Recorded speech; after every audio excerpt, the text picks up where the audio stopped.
Everybody, let's go ahead and get started. Welcome back to Dharma Doors. I'm MC Owens, and this is the San Francisco Dharma Collective. And tonight we're going to read another sutta. We're going to move right along in the Majjhima Nikāya, and we're moving on to sutta number 93 tonight, the Assalāyana Sutta. Assalāyana is a Brahmin. And so if you remember, from last week or the week before. We've moved into a section of the Middle Length Discourses. This is the Brāhmaṇavagga, the section of little teachings given to Brahmins.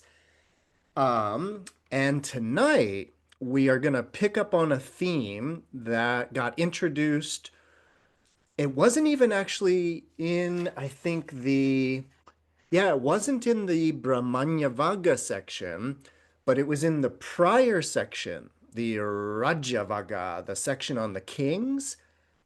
In one of those suttas, we were introduced to the the Buddhist position or the Buddhist understanding of the caste system.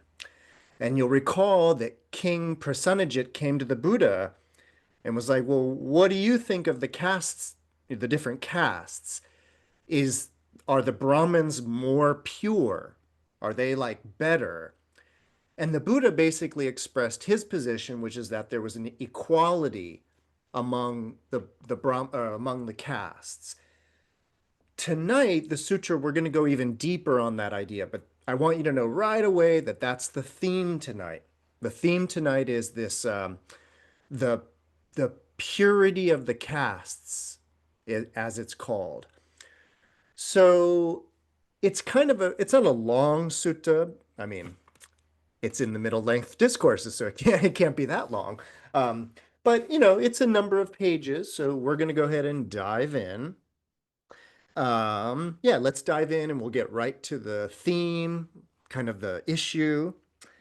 So, once again, this is called the Assalāyana Sutta. Assalāyana is a person, a Brahmin. And so, yeah, let's just dive right in. Thus have I heard. On one occasion, the Blessed One, the Buddha, was living at Savatthi in Jeta's Grove, Anathapindika's Park. So, a classic place for the Buddha to be. Now, at that time, 500 Brahmins from diverse provinces were all staying at Savatthi for some reason or another. Then those Brahmins, they all thought, this recluse Gautama, he describes the purification for all four castes. Who is there able to dispute with him about this assertion? So, the purification for all the four castes is what we heard about in that prior sutta that I just mentioned, the one to King Prasanajit. So, word has gotten around that this is the case. Oh, and by the way, the sutta, the teaching that I'm referring to, is the Madhura. Did I write it down? I think I did. Ah, yeah, Madhura. I got it right. It's sutta number 84. And I just want to remind you, it was the one sutta that we read that was interesting because at the very end of the sutta, it was revealed that the Buddha had already passed away. And King Prasanajit was talking to one of the Buddha's followers. So in that sutta, we were introduced to this idea of the purification of the four castes, but by somebody else. We didn't hear it from the Buddha. So all we heard, and that was from, I forget who, oh, it was Kachchana. And he said, it's not going to come up in this, but he said that the purity, the fact that the Brahmins are like the best caste, he said that's just a saying in the world. That's just what people say. So this is referring to that idea. Apparently, it's well understood in the world that this is the Buddha's position on the caste system. But this group of Brahmins, they want to go debate the Buddha about this position, right? So they say, who can we find to go dispute the Buddha? Now, on that occasion, a Brahmin student named Assalāyana, he was staying at Savatthi. He was young. We are to actually, in the commentarial tradition, we learn that he's only 16 years old. So he's young, shaven-headed. Oh, 16 years old. It even says it in the sutta. He was a master of the three Vedas with their vocabularies, liturgy, phonology, and etymology, and their histories as a fifth. Skilled in philology and grammar. He was fully versed in natural philosophy, and those 32 Mahapurusha Lakshana, the 32 auspicious characteristics. Then all the Brahmins thought, there's this young Brahmin student named Assalāyana staying at Savatthi. Young, just 16 years old, freshly shaved head, fully versed in natural philosophy and all of the marks of a great human. He'll be able to dispute with the recluse Gotama about this assertion. So the Brahmins went to the student Assalāyana and they said to him, Master Assalāyana, this recluse Gotama describes the purification for all four castes. Let Master Assalāyana come and dispute with the recluse Gotama about this assertion. But when this was said, the Brahmin student Assalāyana said, Sirs, the recluse Gotama is one who speaks the Dharma. Now, those who speak the Dharma, they're difficult to dispute with. I'm not able to dispute with the recluse Gotama about this assertion. A second time, the Brahmin said to him, Master Assalāyana, this recluse Gotama describes the purification for all four castes. Let Master Assalāyana come and dispute with the recluse Gotama about this assertion. For the training of a wanderer has been completed by you, Master Assalāyana. You're ready.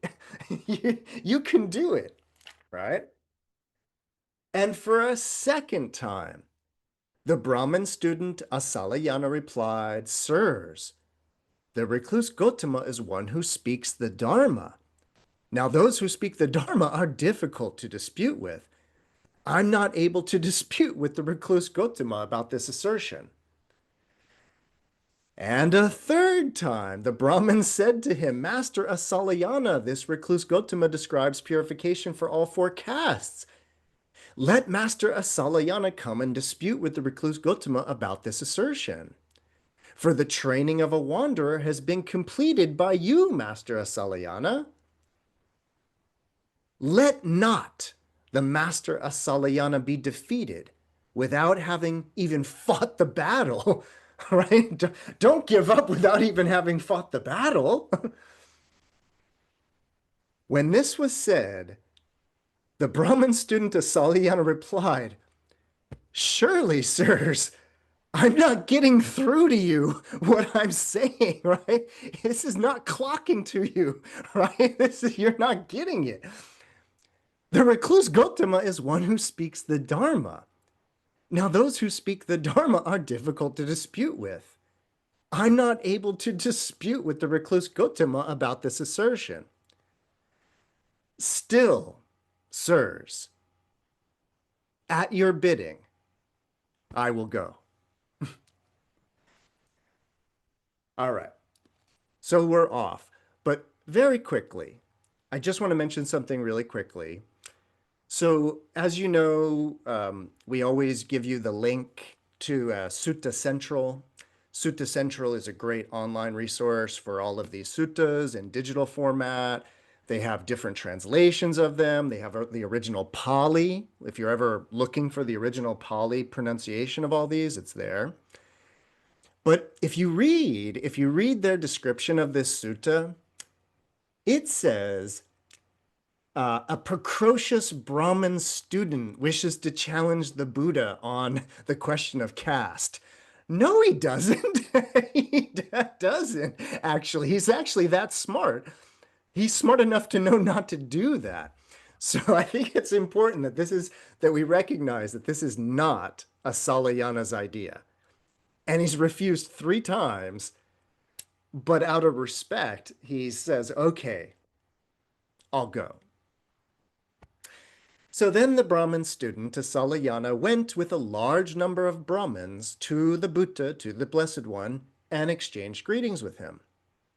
When this courteous and amiable talk was finished, he sat down at one side and said to the Blessed One, Master Gotama, the Brahmins say this. They say Brahmins are the highest caste, the highest varna. Those of any other varna, any other caste, are inferior. Brahmins are the fairest caste. Those of any other caste are dark. Only Brahmins are purified, not non-Brahmins. Brahmins alone are the children of Brahma, the offspring of Brahma, born of Brahma's mouth, born of Brahma, created by Brahma, heirs of Brahma.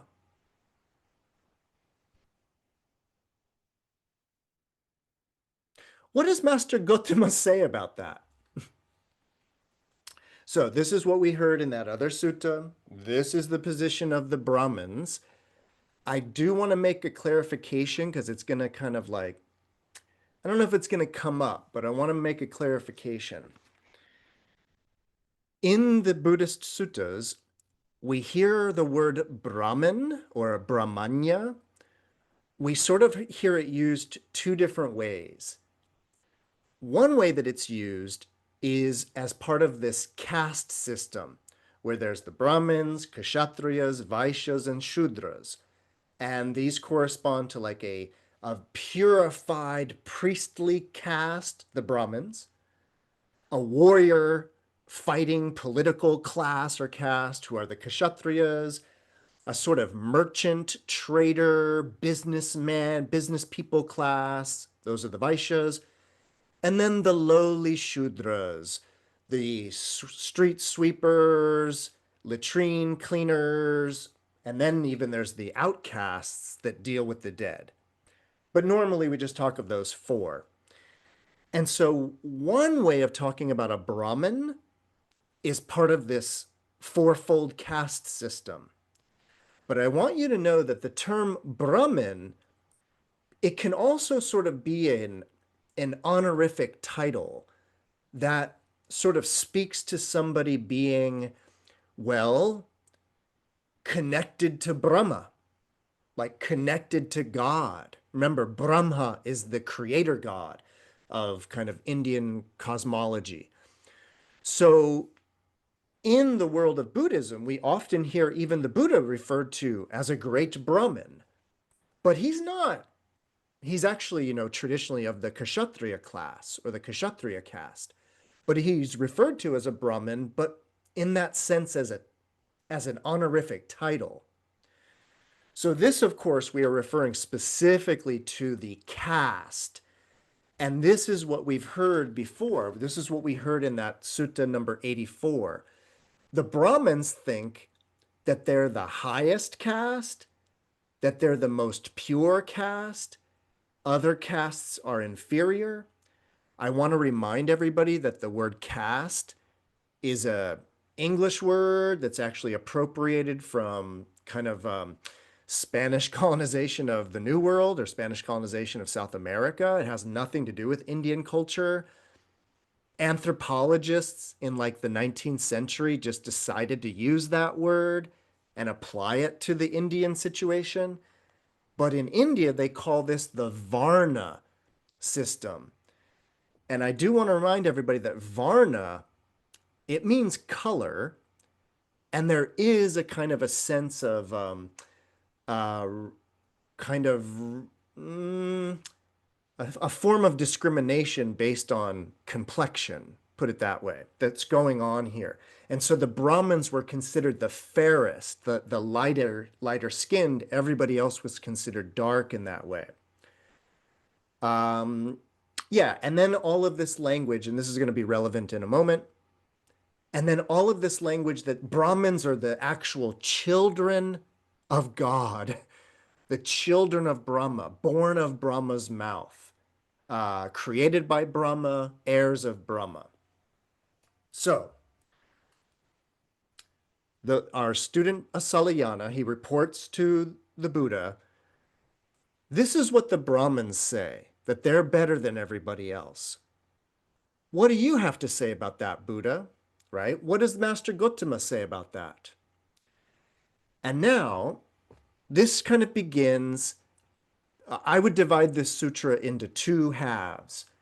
Um, the first part is the longest, and it's a very long back and forth where the Buddha is going to be challenging Assalāyana. And basically, this is going to turn into not exactly a debate, but that kind of discussion. And by my count, I think the Buddha has about seven or eight different points he's going to make. So here's his first point, his first counterpoint, I should say. The Buddha says, now, Assalāyana, Brahmin women, well, they're seen having periods, menstruating. They are seen becoming pregnant.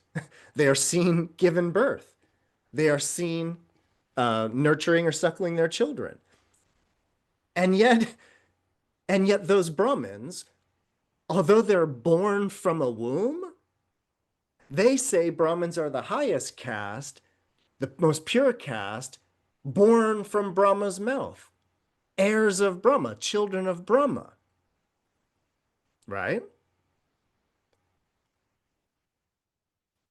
Sorry, one sec. So yeah, and yet they say that they are born of Brahma, created by Brahma, heirs of Brahma. And Assalāyana replies saying,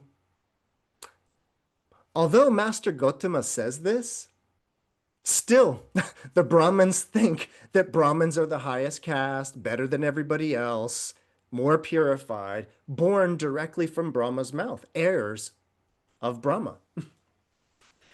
So even though you're right that they seem to be born from women, still they say that they're children of Brahma. All right. What do you think, Assalāyana? Have you heard that in Iona, which is Ionia, which is Greece, by the way?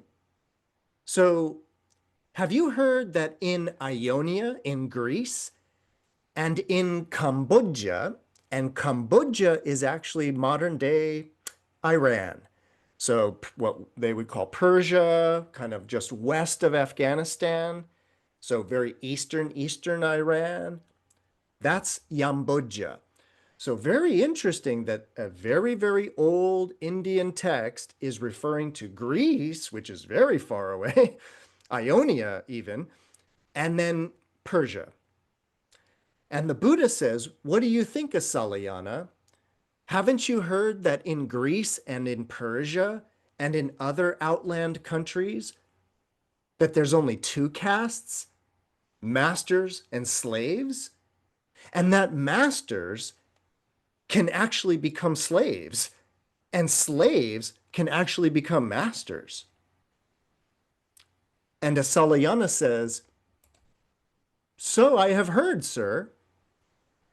And the Buddha says, then on the strength of what argument or with the support of what authority do the Brahmins in this case say thus, that Brahmins are the highest caste, better than everybody else, born directly from Brahma?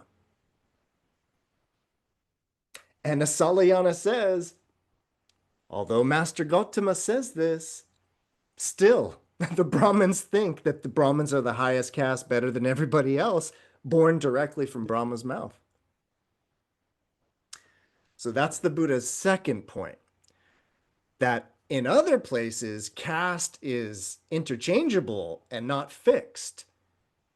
And basically, Assalāyana says, yeah, that might be the case, but Brahmins still say that they're the highest caste. So that's the second position. Next up, what do you think, Assalāyana?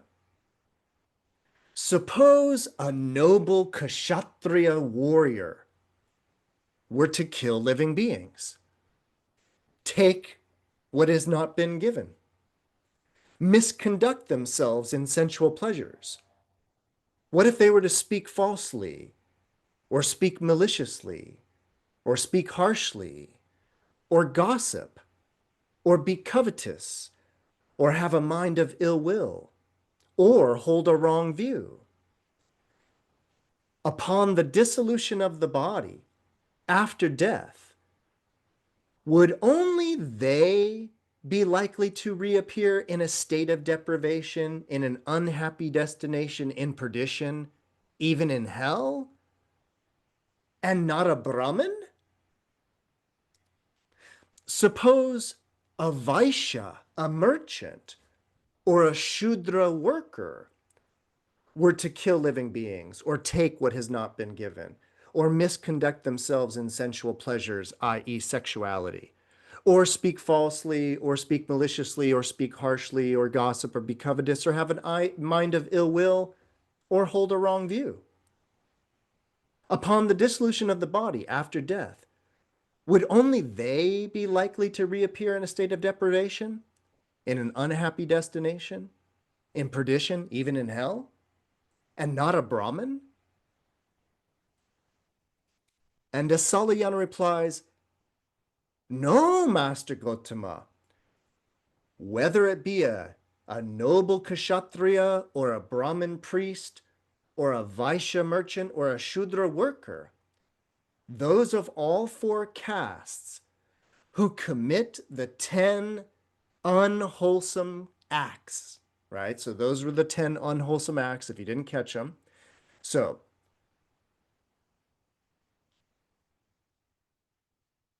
yeah.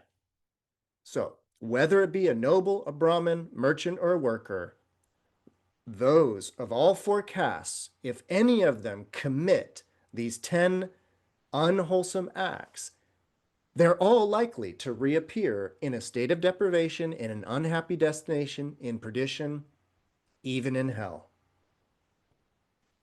And the Buddha says, then on the strength of what argument, or with the support of what authority, do the Brahmins in this case say that Brahmins are the highest caste, better than everybody else, born directly from Brahma? And Assalāyana replies, although Master Gautama says this, still the Brahmins think that the Brahmins are the highest caste, better than everybody else, born directly from Brahma. And by the way, this part about the morality of it, and this coming to this decision or this conclusion that regardless of the caste, if somebody, whoever they are, if they commit one or all 10 of the unwholesome acts, an unwholesome bad rebirth is the result. And this was the logic actually that was expressed in that other sutta I've been mentioning, Sutta 84. This was the crux of it. It was mainly about the morality being equal or not in that sense. So we've heard this before, but now we're hearing it directly from the Buddha. So that one point, the Buddha's third point, was about akushala dharma, so unwholesome activity. Next up, the Buddha asks, what do you think, Assalāyana? Suppose a Brahmin were to abstain from taking life, to abstain from taking what has not been given, to abstain from sexual misconduct, to abstain from false speech and malicious speech and harsh speech and gossip, to abstain from covetousness, ill will, and wrong views. Upon the dissolution of the body after death, would only they be likely to reappear in a happy destination, even in a heavenly world, and not a kshatriya or a vaishya or a shudra? No, Master Gotama. Whether it be a noble or a Brahmin or a merchant or a worker, those of all four castes who abstain from the 10 unwholesome acts, upon the dissolution of the body after death, any one of them would be likely to reappear in a happy destination, even in a heavenly world. So the Buddha asks, then on the strength of what argument, or with the support of what authority do the Brahmins in this case say that Brahmins are the highest caste, better than everybody else, born directly from Brahma? And Assalāyana says, although Master Gotama says this, still the Brahmins say that they're the highest caste, better than everybody else, born of Brahma's mouth.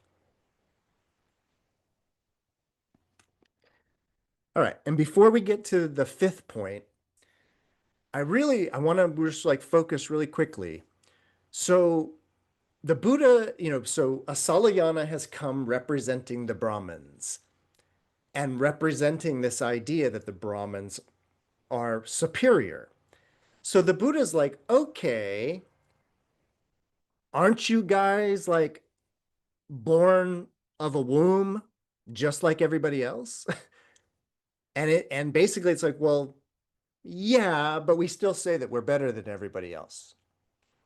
Okay. So then, the Buddha goes on to, other places caste isn't fixed. It's not inherent. And Assalāyana says, yeah, so what? The Brahmins still say they're better than everybody else. Then we get into this idea of doing bad actions or doing good actions. And I want to focus really quickly on this idea because this is really what's at stake.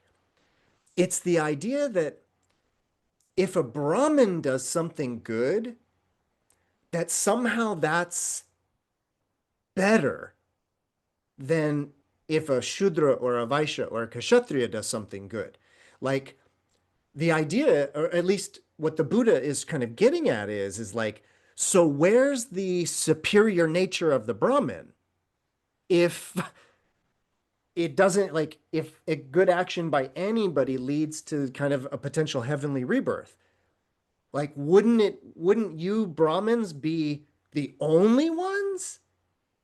Like, wouldn't you guys be the only ones that get good, like, rewards from good behavior? But Assalāyana says, no, actually, it's the same for all castes. And the Buddha's like, so then on what grounds are you guys arguing that you guys are superior? And Assalāyana, of course, keeps throwing up his hands saying, I don't know, but that's what they say.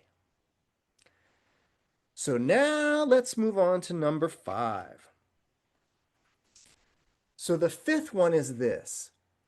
What do you think, Assalāyana? Is only a Brahmin capable of developing a mind of metta, a mind of loving kindness towards this region without hostility, without ill will, and not a noble or a merchant or a worker? And Assalāyana says, no, Master Gotama. Whether it's a noble or a Brahmin or a merchant or a worker, those of all 4 castes are capable of developing a mind of loving kindness towards this region, without hostility, without ill will. The Buddha then says again, then on what authority, or the strength of what argument, or the support of what authority do Brahmins say that they're the highest caste, better than everybody else born of Brahma? And Assalāyana says, that's what they say, right? Although Master Gautama says this, still, the Brahmins think they're superior caste, better than everybody else, born directly from Brahma. So this is an important one for quickly for a moment. I often mention this, but this is kind of another indication of it.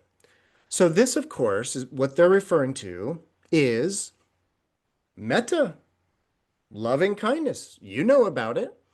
I want to remind everybody that the word metta actually comes from the word that means friendliness. And so loving kindness is sort of an Americanism, I would say, a kind of Englishism. But the actual word is sort of about being friendly or kind in that way. And what I want you to notice, and what I want to remind you of, is that the practice of cultivating a feeling of loving kindness and kind of extending that in a direction, this is an old practice. This is even the Buddha says this is a very old practice. When he teaches metta, the loving kindness practice to the students, he says, yeah, this is a very old practice. Like, I didn't make this up. And actually, what I want you to kind of notice, I want to remind everybody that in the Buddhist tradition, metta is the first of four immeasurable states of mind, they are called. Metta is just the starting point, and then you move on to cultivating a sense of compassion or karunya, non-violence, wanting to really help everybody. So not just being friendly towards everybody like metta, but actually being deeply concerned about everybody's well-being and really wanting everybody to be safe and healthy. So that's kind of compassion. Then there's the third immeasurable state of mind, mudita, a kind of joy for everybody. Empathic joy, they sometimes say. And then finally, that fourth state of upeksha, this sort of equanimity towards everybody, a kind of equality towards everybody. So those are the four immeasurable states of mind, but they are also called the four Brahma Viharas. And that's because they are the off-ramp to the realm of form, which is Brahma's realm. I'm always reminding everybody that, Indian cosmology, they have a very interesting view of the world and like the cosmos. And what it is that there's these three realms: a realm of desire, a realm of just matter, form, the rupa dhatu. And then there's the formless realm. And in that threefold cosmology, there's basically three gods.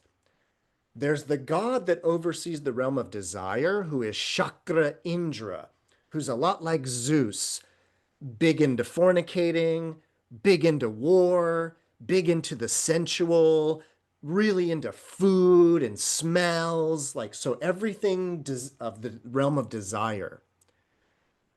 Whereas the realm of form, that's the realm of the creator god Brahma. That's getting out of the psychodrama of all of our wants and not wants and our hatred and this and that, and moving into just the realm of form, where Brahma rules. Well, Brahmins have been doing a practice to get into Brahma's realm. They've been doing this practice for a long time, and what the practice is cultivating loving kindness. So I don't want to put the Brahmins down exactly, because they're out there cultivating loving kindness. They just seem to think that they're the only ones that can do it or something. I'm not sure. But the idea, though, is I also want to mention really quickly in this section, there's a really interesting part of it, which is it's about, can only the Brahmins develop a mind of loving kindness towards this region? And what I want you to know is that you are probably a very good Buddhist, and that when you practice loving kindness, you are probably doing it in all four directions, or maybe all 10 directions. So it is a universal distribution of loving kindness. Well, the Brahmins were not exactly doing it that way. The Brahmins were a little more exclusive on who they were shining their loving kindness upon. And so the idea is that if you came to me as a Brahmin priest and like gave me offerings, maybe you gave me money, maybe you gave me food, maybe you gave me some cattle, you gave me something, I could do my loving kindness practice and direct it towards your house or towards your village in your direction. And I could kind of like, you know, pass on some loving kindness in that direction. So if you know that about the Brahmanic practice of loving kindness, it makes the Buddhist practice of loving kindness a little more radical, because the Buddha was like, no, you extend loving kindness to all sentient beings in all directions. So even though the Brahmins were doing a loving kindness practice, it was a specific Brahmanical form of it. So it's a practice that predates Buddhism, but the Buddha definitely like revamped the practice a little bit, I would say. All right, so any questions about the Buddha's first 5 points here? Yeah, cool. So what's the Buddha's next point? Oh, and by the way, of course, the cultivation of loving kindness, as I just presented it, was it was, you know, something that the Brahmins did. And basically, the Buddha's saying, so is that something that makes the Brahmins unique and special, that they're the only ones that can cultivate loving kindness? And Assalāyana says, no, everybody can cultivate loving kindness. So what makes the Brahmins so special then? And again, Assalāyana says, I don't know, but that's what they say. All right, so what do you think, Assalāyana? Is only a Brahmin capable of taking a loofah and some bath powder? Are only Brahmins able to take those things and go down to the river and wash off dust and dirt? And not a noble? Or a merchant or a worker? No, Master Gotama. Whether it's a noble or a Brahmin or a merchant or a worker, those of all four castes are capable of taking a loofah, some bath powder, going to the river and washing off dust and dirt.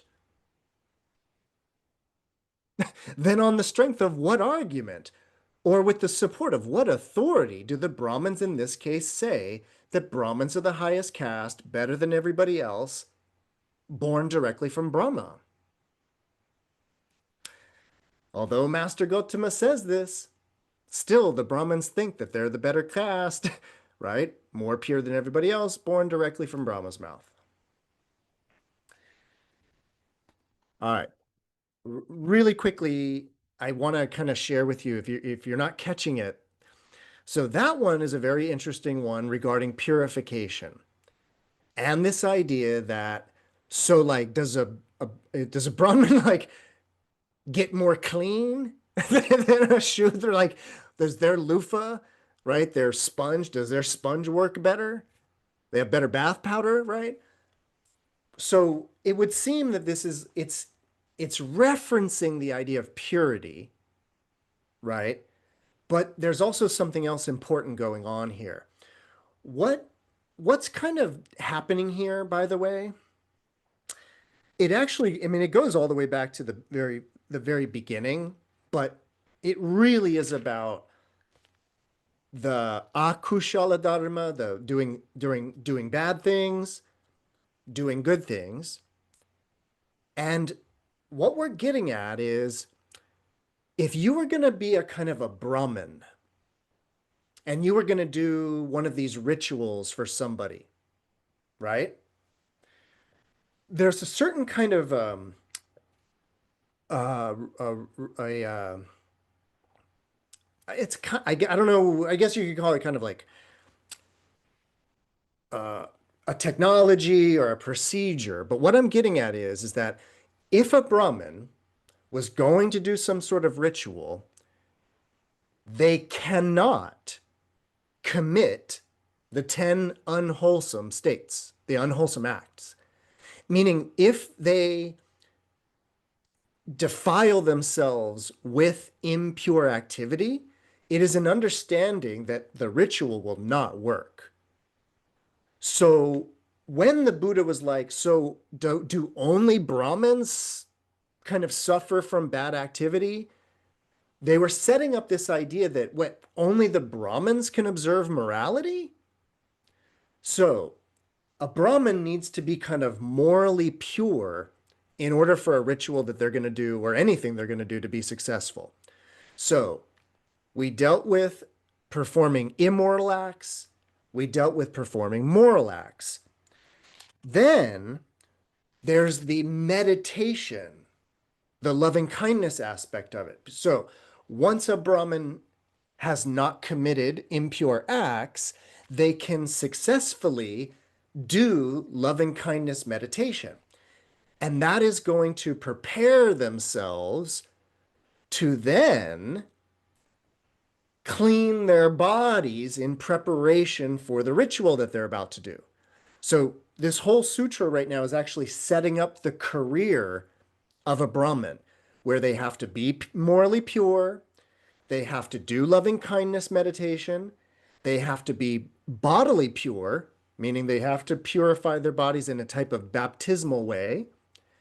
And then this will make, I'm doing this now because of the next one. I need everybody to remember really quickly going into this that the main thing, one of, if not the main things that a Brahmin does, they create the homa, the ritual fire. So if the Brahmin is not bodily pure and morally pure and mentally pure, right? So the loving kindness is a purification of the mind, the body. So all of that, if they are impure, their fire won't work. The fire ritual won't work. So we need to know the importance of the fire ritual in all of this. Okay, moving on to point number 6. What do you think, Assalāyana? Suppose an abhishekad noble king, a crown anointed noble king. Suppose a noble king were to assemble right here 100 men of different birth and say to them, "Come, sirs, let anyone here who has been born into a noble clan or a Brahmin clan or a royal clan, let them take up an upper fire stick of sala wood or salala wood or sandalwood or padumaka wood and light a fire and produce heat. And also let anyone who has been born into an outcast clan, a trapper clan, a wicker workers clan, a cartwrights clan, or a scavenger's clan, let them take an upper fire stick made from a dog's drinking trough, or from a pig's drinking trough, or from a dustbin, or from a castor oil wood, and let them light a fire and produce heat. What do you think, Assalāyana? When a fire is lit and heat is produced by someone in the first group, would that fire have a flame, a color, and a radiance? And would it be possible to use it for the purposes of fire? While when a fire is lit and heat is produced by someone of the second group, that fire, does it have no flame? Does it have no color?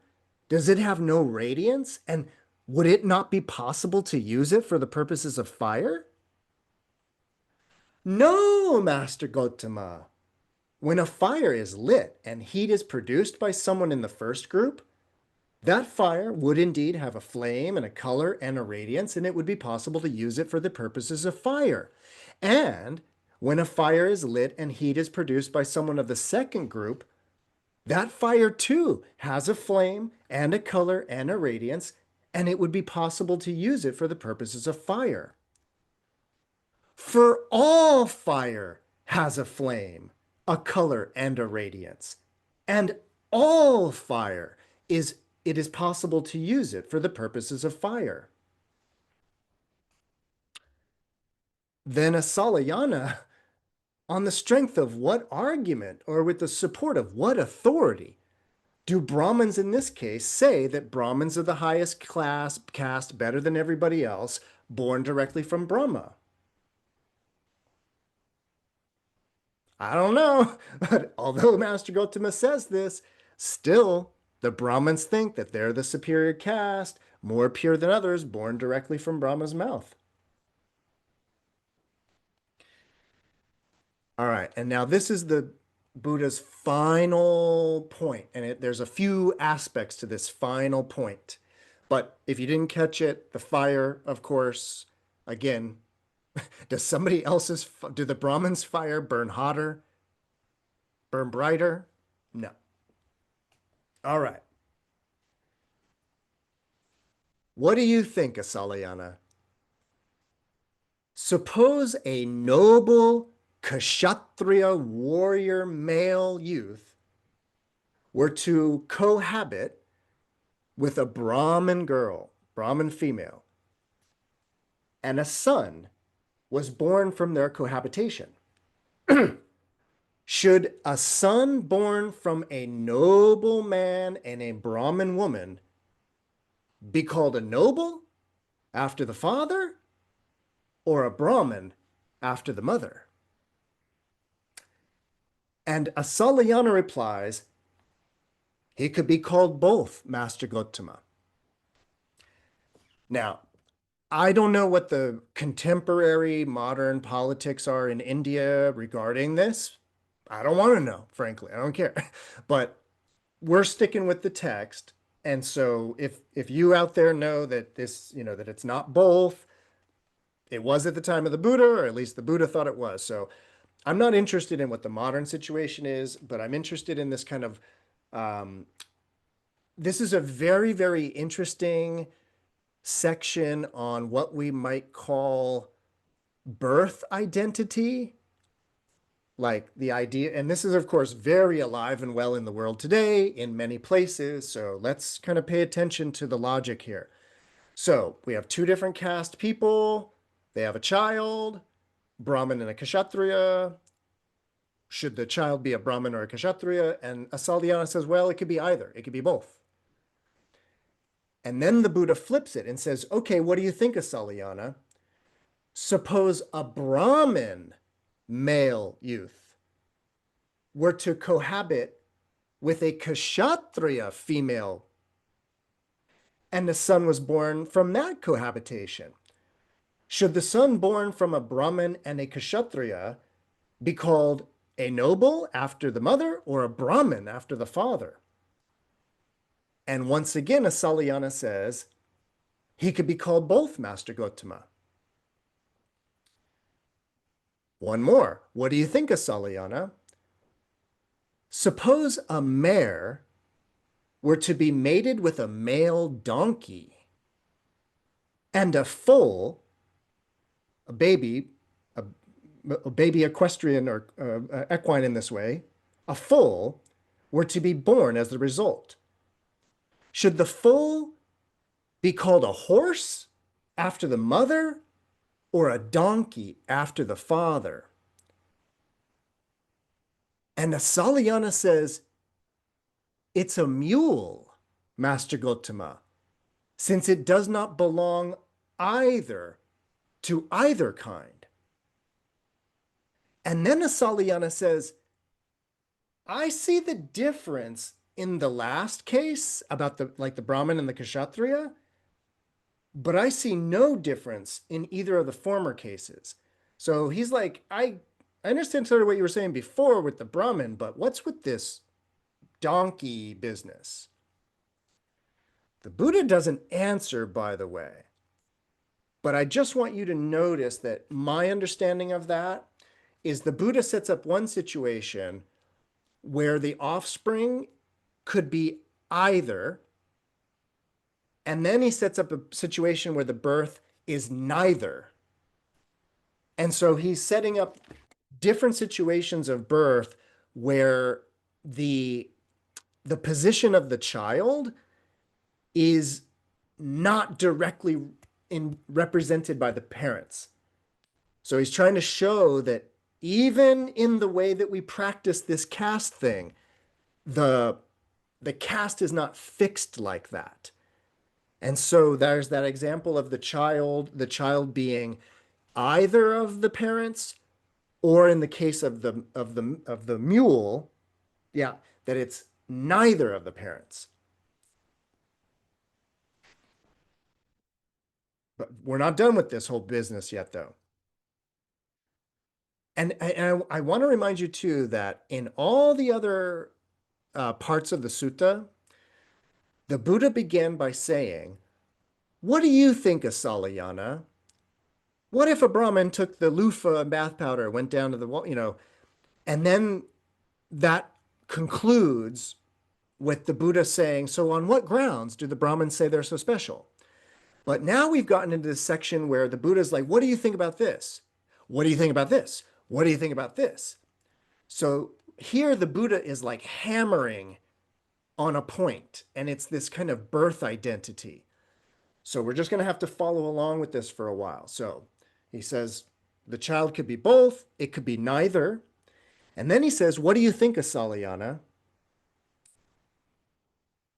Suppose there were two Brahmin students who were both brothers. So same parents, same caste, brothers,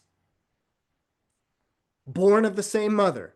So we can't have an argument about that either. So same mother, same caste, brothers, but one is studious and acute, and one neither studious nor acute.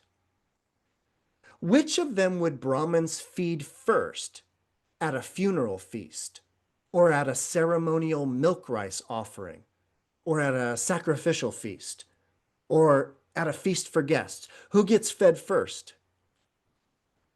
Assalāyana replies, oh, on such occasions, Brahmins would feed first the one who is studious and acute, Master Gotama, for how could what is given to one who is neither studious nor acute bring great fruit?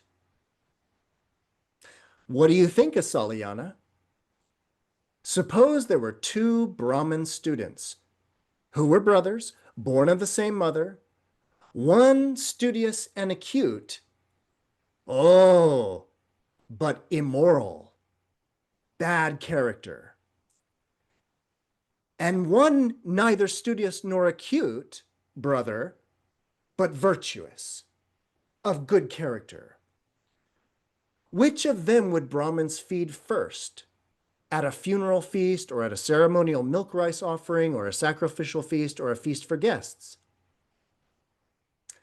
Assalāyana replies, oh, on such occasions, Brahmins would feed first the one who was neither studious nor acute, but who was virtuous and of good character, Master Gotama, for how could what is given to one who is immoral and of bad character bring great fruit?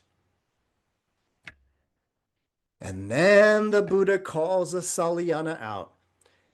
And he says, first, Assalāyana, you took your stand on birth. And then after that, you took your stand on scriptural learning. And then after that, you've come to take your stand on the very ground that purification is of all four castes, just as I describe it. And when this was said, the Brahmin student Assalāyana sat silent and dismayed, with shoulders drooping and head down, glum with no response. And knowing this, the Buddha tells Assalāyana a story. And that's going to bring us to the second part of the sutta. So let's quickly notice what happened with the discussion with Assalāyana. So through this kind of series of questions, the Buddha just kept tapping and patting Assalāyana, right? Until eventually he worked Assalāyana into a corner where Assalāyana had to admit that we Brahmins, we basically say whoever is the more virtuous. That's what it's all about. And the Buddha's like, yeah, that's what I'm saying. That your purity is not inherent, it's based on action. And so it doesn't matter who does it, but if there's a performance of impure action, that's impure, and it doesn't matter what the caste is. So if you follow the Buddha's argument, we have to remember that Assalāyana, remember, he completed the training as a Brahmin, so he's a smart person. And that's why he knows he's been defeated. He knows that the Buddha has used Assalāyana's own argument to prove the Buddha's argument. And that's what happened, is that it was kind of an amazing twist in that way, where the Buddha didn't defeat Assalāyana with some other logic or some other reason. He used Assalāyana's own reason. And that's a very, very powerful form of argument there, right? So, any questions about those, I guess, eight different points regarding why the Brahmins are not necessarily special? Cool. So let's get to the fun story. So this is the fun story at the end. So the Buddha tells, oh, poor Assalāyana, right? So forlorn. So the Buddha says, once upon a time, Assalāyana, when 7 Brahmin seers were consulting together in leaf huts in the forest, this pernicious view arose in them. Brahmins are the highest caste, more superior than other castes, more fair, more pure, born directly from Brahma's mouth, heirs of Brahma. So, among the famous 7 seers, right, the famous 7 Brahma seers, they had this idea, hey, we're superior to everybody else, right? Now, the seer, the rishi, Asita Devala, or Devala the Dark. And I do believe we are to understand that Devala the Dark was darker skinned. I believe we are to understand that. So, and by the way, the dark is Asita. So Asita Devala, or Devala the Dark. So the rishi, the seer, Devala the Dark, he heard this talk of the Brahmins. And then he arranged his beard, arranged his hair, dressed in kind of mustard ochre-colored garments, put on stout sandals, and taking a staff made of gold, he appeared in the courtyard of the 7 Brahmin seers. Then, while walking up and down the courtyard of the 7 Brahmin seers, the seer, Dvala the Dark, spoke this: "Where have those worthy Brahmin seers gone? Where have those worthy Brahmin seers gone?" Then the 7 Brahmin seers thought, "Who's walking up and down in the courtyard of the 7 Brahmin seers, like a village lout, speaking thus? Where have those worthy Brahmin seers gone? Where have those worthy Brahmin seers gone? Let us curse him." Then the 7 Brahmin seers cursed the seer Dvala the Dark thus: "Be ashes, vile one! Be ashes, vile one!" But the more the 7 Brahmin seers cursed him, the more comely and beautiful and handsome the seer Dvala the Dark became. Then the 7 Brahmin seers thought, "Oh no! Our asceticism, our brahmacharya, is in vain. Our holy life is fruitless. For formerly, when we cursed anyone this way, saying, 'Be ashes, vile one, be ashes, vile one,' they would always just become ashes. But the more we curse this guy, the more comely and beautiful and handsome he becomes."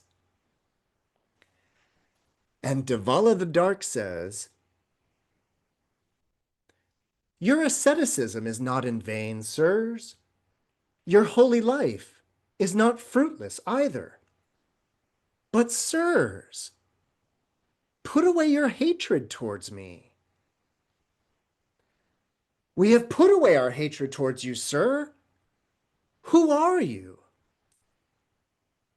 "Have you heard of the seer Dvala the Dark, sirs?"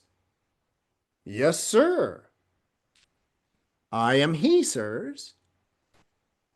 Then the 7 Brahmin seers went to the seer Dvala the Dark and paid homage to him.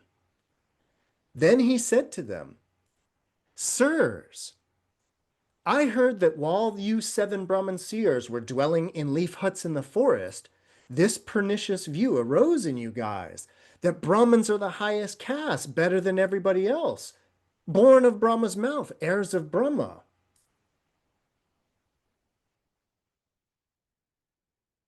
And they said, "That is so, sir."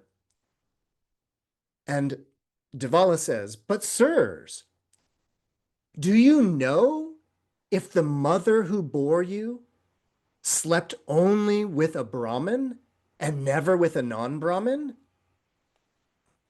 "No, we're not really sure." "But sirs, do you know if your mother's mothers back to the 7th generation went only with Brahmins and never with non-Brahmins?" "No, sir, we're not sure about that." "But sirs, do you know if the father who begot you went only with Brahmin women and never with a non-Brahmin woman?" "No, sir, we're not sure about that." "But sirs, do you know how the descent of an embryo comes about?" "Sir, we know how the descent of an embryo comes about. Here, there is the union of the mother and father, and if the mother is in season and the Gandhaba is present, thus the descent of an embryo comes about through the union of those 3 things, the father, the mother, and the Gandharava, or the Gandhaba. Then, sirs, do you know for sure whether that Gandhaba or Gandhaba is a noble or a Brahmin or a merchant or a worker?" "Sir, we don't know for sure whether the Gandhaba is a noble or a Brahmin or a merchant or a worker." And the Buddha says, Or I guess this is Dvala, sorry, Dvala, the dark says, that being so, sirs, then what are you? That being so, sir, the Brahmins say, we don't know what we are. So really quickly before we finish the sutta real quick, if you haven't heard about it, allow me to share with you that last little part about the descent of the embryo. So that is a very traditional, very classic Buddhist understanding of reproduction, of human reproduction. And in many ways, it's kind of just a generally understood kind of Indian idea um, of reproduction. So what it is that in the Indian cosmological system, they understood very well about, um, well, basically about eggs and sperm. So they understood the reproduction process as we understand it in terms of the female, the male. But there's a third component in this kind of Indian system or the Buddhist system, and it's what they call a Gandharva in Sanskrit or a Gandhaba in Pali. And that is actually in terms of reincarnation, the Gandharva or the Gandhaba is the this is debatable about exactly what it is, by the way, but it is the remnant of somebody who had died prior. Some people say it's the last traces of the vijnana, the last traces of the consciousness of the person who had passed away. Others, it's like sort of, it's complicated, but the basic idea is that when somebody dies and passes away, it is the Gandharva or the Gandhaba that is the last little remnant of that person. And that Gandharva is what is traveling the bardo. If you're into bardos in the kind of Tibetan Buddhist tradition, it's the Gandharva that's traversing the bardo. And then within a span of 49 days, so seven-day periods, the Gandharva floats through the bardo, and then the Gandharva sees a male and a female creating an embryo. So this is the conception moment. And the basic idea is that there is a conception of an embryo from the egg and the sperm, but that is only creating the body of form. Eventually, that body of form, eventually the Gandharva goes flying into that conceptualized body of form, and now we have a rebirth. Now that person or whatever has been reborn. And so what they're referring to here is the Dvala the Dark says, so do you know that your mother definitely slept with a Brahmin? And you know your mother's mother and your mother's mother all the way back 7 generations? And they're like, well, we can't say for sure. How about your father back to 7 generations? Well, we can't say for sure. What about the Gandharva? Can you be absolutely certain that that Gandharva was the remnant of a Brahmin that flew into a Brahmin's, a Brahmin woman's womb who was impregnated by a Brahmin male? Can you be absolutely positive that all three components were Brahmanic? And they're saying, well, no, we can't be sure about that. And then you get that last beautiful line. Then that being so, sirs, what are you? And they say, we don't know what we are, right? We might as well be a mule in that way. if you didn't catch the through line there.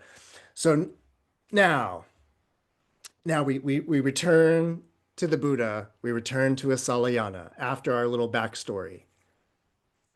Now, Assalāyana, even those 7 Brahmin seers, on being pressed and cross-questioned by the seer Devala the Dark on their own assertion about birth, they were unable to support it. But how shall you, on being pressed and cross-questioned by me now on your assertion about birth, how are you going to be able to support it? You, who rely on the teacher's doctrines, you're not even fit to be their spoon holder punya. When this was said, the Brahmin student Assalāyana said to the Blessed One, "Magnificent, Master Gotama. Magnificent, Master Gotama. Master Gotama has made the Dharma clear in many ways, as though putting upright what had been turned upside down, revealing what had been hidden, showing the way to one who was lost, or holding up a lamp in the dark for those with eyes to see. From today, let Master Gotama remember me as a lay follower who has gone to him for refuge for life."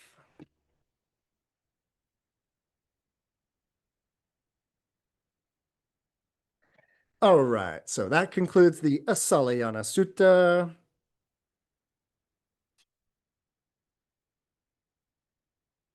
By the way, I think I mentioned last week, if you were here last week, I remember I did teach this sutra years and years and years ago at SFDC. It's kind of one of those very famous Buddhist sutras for being so clearly anti-caste in that way.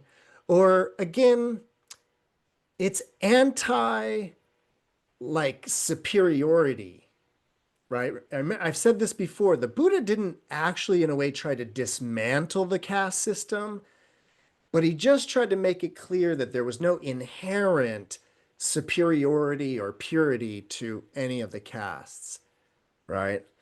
So I've taught this one before because it's just so important to this Buddhist idea of equanimity, non-discrimination, all of that. So I hope you liked it. Any comments, questions, ideas about Assalāyana, Devala the Dark? Yeah, no. Um, Thank you for that. I have 2 questions. Yeah. I thought I remembered something about that the Buddha taught some monks metta. He invented it so that they could meditate in the forest with all the little demons cruising around. But you said tonight that it's older than him, so Yep.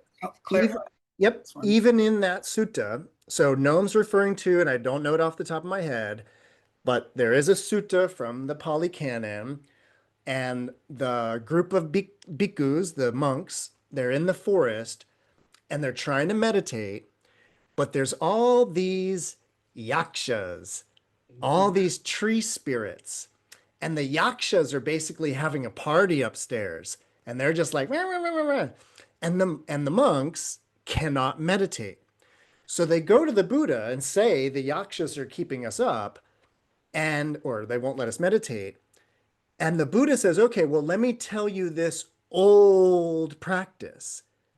So that's the connection, Noam, that the Buddha was like, "Oh, I know something for that." And it's this beautiful teaching, of course, in that, which is, it's this idea that, like, I'm trying to meditate, but they're being noisy upstairs. And one way to solve that problem, sort of, is to go upstairs and ask them to be quiet. But there's another way, which is to let them have all the noise they want and you be okay with it. There's that version too. And so the Buddha taught the monks the other version. But yeah, no. Even in Oh, there, yeah, the Buddha mentions that it's a pre-existing practice. okay. I just misremembered that part. He was being skillful, but he wasn't inventing something new. Yes. So my other question is about the Gandhara. No, the Gandharava. Is the Gandharava the third thing that comes together to make a human being? Yep. So it it in this line of questioning, he's sort of saying, you don't know if the Gandharava was a Brahmin, right? Um, I guess, this is like a very abstract question, but I've sort of visualized a Gandharava as being uh, whatever, like the spark that makes somebody human versus just whatever is not form, right? Ah, As you said, which I hadn't heard before, but I like that way of thinking of it. The sperm and egg make the form, make a homunculus or something. sure. But then the Gandharava makes the whatever makes us human in that way of thinking of it. Mm-hmm. And if that person that's going to be created is a reincarnation of somebody, then I can see how you could say that, well, that person was or was not a Brahmin, that person was or was not male or female or tall or short or whatever. But I guess I always thought of it as being more abstract than that. Like it was sort of the essence of a human being without having been, Hmm. not having a Yep. caste or not having any other qualities. Because those are, I guess, because those are form. Those are not the part that's not form. So just Yep. even that. Um, Great question, Noam. Really quickly, since we're talking about it, Gahanda, Gahanda is a incense, perfume also. Rava means to eat. And so a Gandharava is an incense eater. And the practice of burning incense is often associated with Gandharavas because they eat it. They eat incense. They like live off incense. So that's a little etymological relationship there. To answer your kind of question, Noam, we need to actually kind of be really savvy here. What it is we need to keep in mind that, well, in this case, it's Dvala, Dvala the dark, but either way, we need to remember that the Brahmins hold a different understanding of all of this than the Buddhists.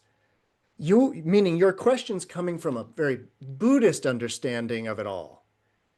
And my point is that because of the belief in the Atman, in the actual soul, that soul is a Brahmin or a Kshatriya or a Shudra or a Vaishya. And that soul, the Atman, is what becomes a Gandharava. Like in the Brahmanical system, the Atman is now embodied in the Gandharava, if you see what I'm getting at. And so the Buddha or Dvala is using the Brahmanical way of understanding this and saying, do you know what caste the Gandharava is? In the Buddhist situation, though, yeah, right, that wouldn't work because in the Buddhist situation, even though there is still a Gandharava, the Gandharava is considered to be the it's basically considered to be the I mean they talk about it like a radio signal in between antennas, which is of course it's not that it doesn't exist, but it has a very subtle existence in between antennas, if that makes sense. Like a radio signal does exist in the quote ether, but you won't be able to hear it until it's picked up by the antenna.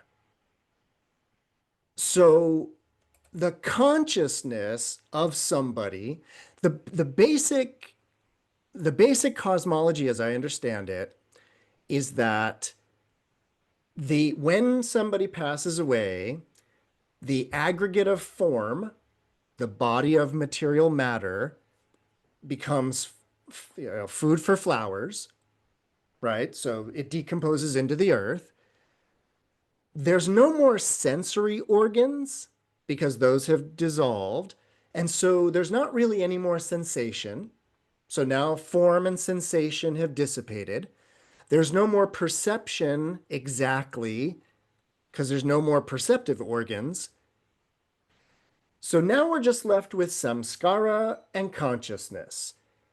And in some Buddhist traditions that I've read about, it is both samskara and vijnana that then sort of take a disembodied journey through the bardo. And Noam, what you were saying is correct then. At that point, a disembodied vijnana is not male, not female, is certainly not of any caste. It's just a continuum of thought energy in that way. But the idea is so in some schools, it's both samskara and vijnana. In other schools, it's just vijnana. But that vijnana as consciousness, it's kind of like that radio signal in between antennas, which is that it's not conscious of anything until it gets into the body with organs and can be conscious of things again. But it's not existent in the same way that a radio signal is not non-existent when it's kind of in the air, not being heard. So I use the radio signal as an analogy, please do. But does that make sense, Noam? Like the difference between an Atman and just consciousness? Yeah. Yeah. Because again, you're thinking like a Buddhist in that way, where there's just not inherent qualities in that sense. Whereas the Brahmins are no, no, no, no. There's definitely inherentness to everything. So yeah, Noe. Hey, yeah, thank you. Um, and it carries over into Buddhism still, rebirth, rebirth, in Mahayana, the Bodhisattva, Sure. born and over and over until us, I will become fully attained when everyone else is fully attained. And Mm-hmm. I love it that the radio signal is that it's not this, Nope. that as I point to my face, it's not this. Uh, which is the wonderful aspect of moving this whole idea forward after, well, Brahmanism, what, 5,000 years? Or At least. yeah, 12,000, who knows? Ah, great talk. Thank you so much. Great question, Noam. Thank you. Yeah. Excellent. Any other thoughts, questions, comments? I had a thought, but I lost it. It like a Gandharava. It is. Oh, actually, no. I remembered what it is. So I mentioned very quickly that it's the Gandharava that is traversing the Bardo. Well, I want to remind everybody that in that Tibetan tradition of the space between lives, so the Bardo as this gap between lives.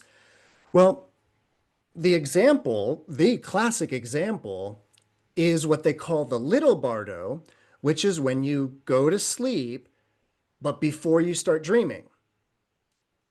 That's a great example of what I was trying to talk about the radio signal being in between antennas. It is there, but you're not conscious in black, dreamless sleep.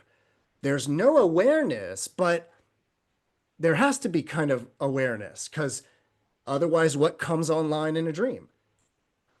So they talk about how whatever is happening in between when you fall asleep and you start dreaming, whatever that gap is, it is very similar to the gap between lives. and the idea of the consciousness not functioning but being present is the same. So, all right. So that'll conclude the Assalāyana Sutta. Thank you, Noe, for all of that. Great. We're going to move on. Oh, by the way, big announcement. No Dharma doors next week. I need a vacation. I'm going on vacation. So we're not going to have a meeting next Sunday. I will be back in 2 weeks. And I'm not sure if we're going to do the next sutta. It's a really small one. It's one of the ones that's not a Buddha. It's like a monk. We'll see. So stay tuned to see what it's going to be in 2 weeks. And then also don't forget that on July 20th, I'm doing my in-person day-long meditation retreat at the San Francisco Dharma Collective up in San Francisco. So you can find information about that at the SFDC website or on my website. And once again, I won't be here next week, but I'll see you in 2 weeks, hopefully.